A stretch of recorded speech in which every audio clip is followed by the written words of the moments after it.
As you travel around southern Senegal and Guinea Bissau, when you look up you'll see palm trees with these bottles in them. If you look really closely you can see there's a liquid sloshing around, and sure enough it's palm wine. So let's look at how we harvest palm wine. Well, first of all you need a climbing belt. That's what this guy's got around his shoulders. And to make the belt you have to zip up a palm tree and harvest a leaf. So while this guy's doing that I'll explain how we do it. So once you've got the leaf, you leave it for a week or so to dry out. Then you need to smooth down the surface and measure it for length. So obviously they're specific to you. And as he's zipping up there, you'll see how he's using all the appropriate health and safety methods. Then you need to wet it for another 1 to 2 weeks and start to form the shape. So you'll form the sort of oval shape that he's using. So the hoop, basically, with a little hook for attaching, tying it on. And we see that in more detail. Some people, like this guy, is using leather around the bit on the tree to make it a little bit more grippy.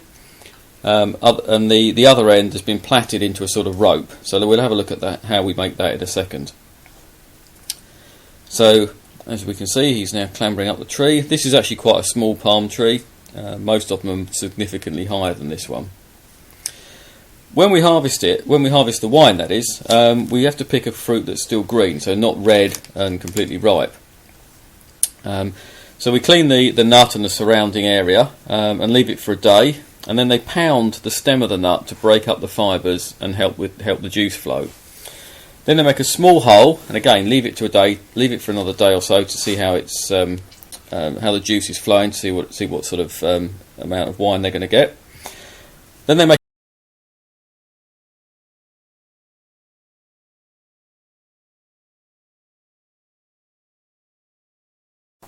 Finally, they make a funnel from leaves and pin it into place to drip the wine into the bottles. Each bottle will typically contain 1 to 1.5 litres per day, and they usually put 3 to 5 bottles per tree. The wine ferments during the day, and after about 2 days it starts to get pretty sour. So what they do is they add more fresh wine and keep it going.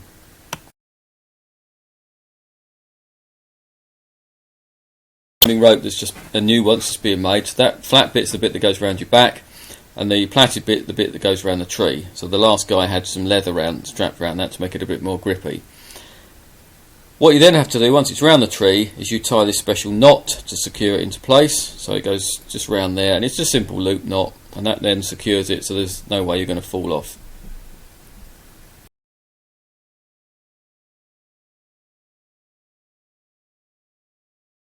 Big leaf of the palm tree. Yes. You get me?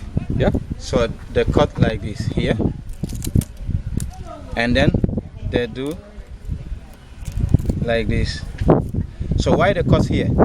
So to enter in the bottle. Oh, okay. Yeah, yes. you keep the knife and you do like this.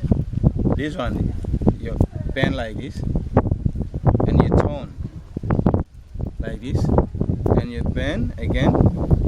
You turn, you do like this, and then you bend this one. What do? You have knife, you cut this, you put it on top, and turn like this, and then it looks like when you tighten the necktie. Oh, of course.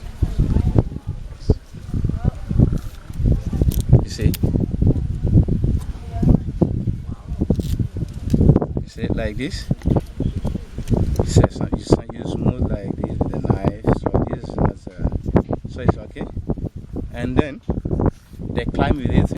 So now it's secured into place. You can see the funnel dripping the wine into the bottles, and then everywhere you go you'll see the stuff for sale. So here's a typical shop, and we get people loading up. As they pass they just fill up their bottles or take a whole bag depending on how much they're after. When it's fresh it's actually pretty nice, and it just gets stronger and stronger. The alcohol content seems to increase rapidly.